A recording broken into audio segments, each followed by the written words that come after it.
Hello, I'm Dr. Richard White. I'm the Chief of Surgical Oncology at the Levine Cancer Institute at Carolinas Medical Center in Charlotte, North Carolina. Hi, I'm Barbara Puchkai. I'm the Michael M. Eisenberg Professor of Surgery, Surgical Oncologist at the Mayo Clinic in Arizona. Welcome to the CME activity on immunotherapy in breast cancer. We'll be speaking with 4 expert oncologists on highlights from the Society of Surgical Oncology's 2018 Annual Cancer Symposium. This activity is supported by an educational grant from Merck. Dr. Puchkai, mechanistically, what makes immunotherapy different from conventional chemotherapy or radiation therapy? Well, immunotherapy uses the body's own immune system to fight the cancer cells and eradicate the cancer.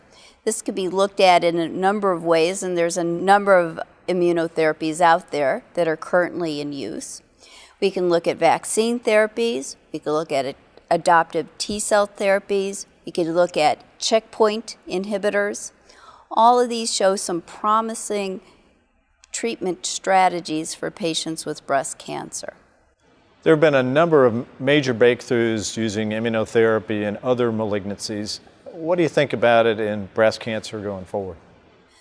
Well, I think we've seen astounding results in other cancers, in particular melanoma, lung cancer, and now we're looking at other urothelial cancers. And they're remarkable. Patients with metastatic disease are being treated and have long, durable responses with no evidence of disease. Many of these immunotherapies have low toxicities. They have unique toxicities, but lower toxicities. And for this group of patients that had short survivals, now have extended survivals to not even extending by months, but even years. Now, the same thing has been done in breast cancer. We've tried some of these strategies in breast cancer, and we've had some patients that had tremendous responses, but the numbers are small.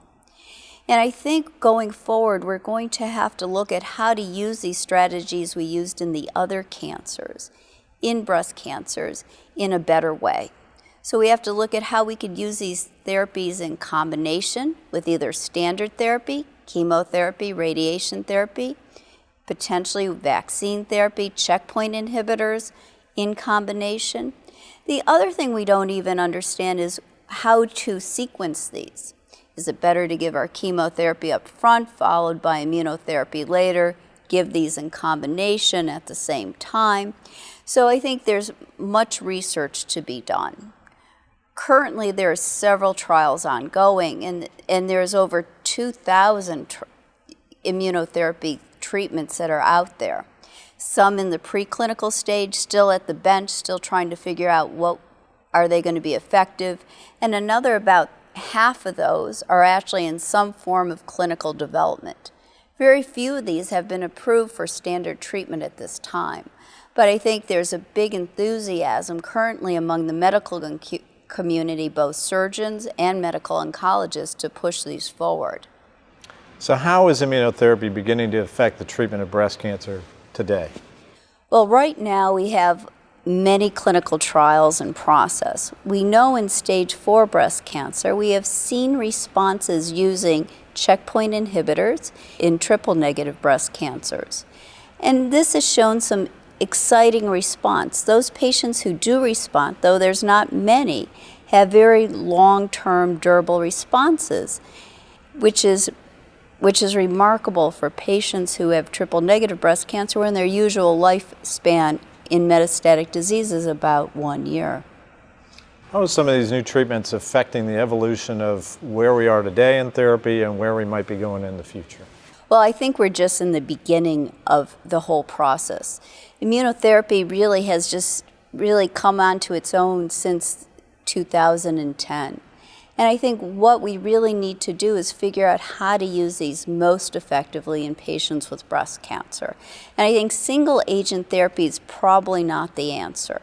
I think we have to actually take these therapies and combine them, and we can combine them in a variety of different strategies.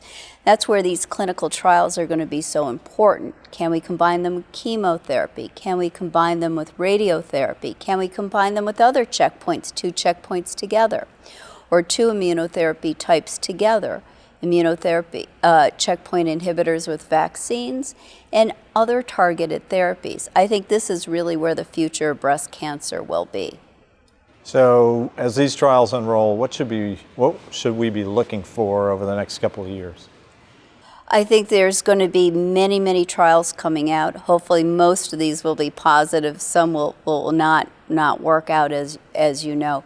Currently, there's probably over 200 clinical trials now in process in some phase of development, either phase 1, phase 2, or phase 3, where some of these answers will come to bear. I think most importantly is the combination therapies is what I'm looking forward to. Well, thank you very much, Dr. Pudgkai.